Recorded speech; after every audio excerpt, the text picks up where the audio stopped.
তিনি 30টি বছর আরাম আয়েশ করতে পারেননি।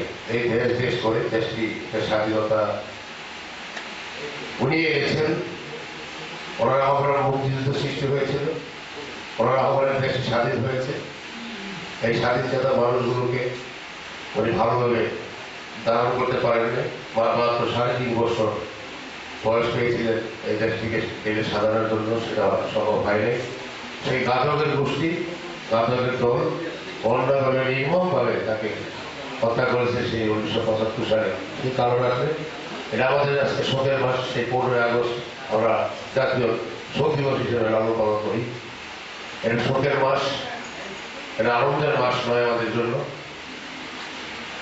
আওয়ামী লীগের নেতৃত্বে দেশটি স্বাধীন হয়েছে, সত্যি কথা। এই সত্যকে লালন পালন করার জন্য আমি আপনাদেরকে অনুরোধ করবো। বঙ্গবন্ধুর নেতৃত্বে দেশটি স্বাধীন হয়েছে এবং সেই মুক্তিযুদ্ধ ভিত্তিক ইতিহাসকে যেন আমরা ধারণ করতে পারি, লালন পালন করতে পারি, সেদিকে লক্ষ্য রাখবেন। ছেলেমেয়েদের সুশিক্ষার ক্ষেত্রে এই ইতিহাসকে যাতে ধারণ করতে পারে, সেই মৌলিক অধিকারটুকু আপনারা সংরক্ষণ করবেন বলে আমি বিশ্বাস করি। আমি ওই বক্তব্য বাড়াবো না।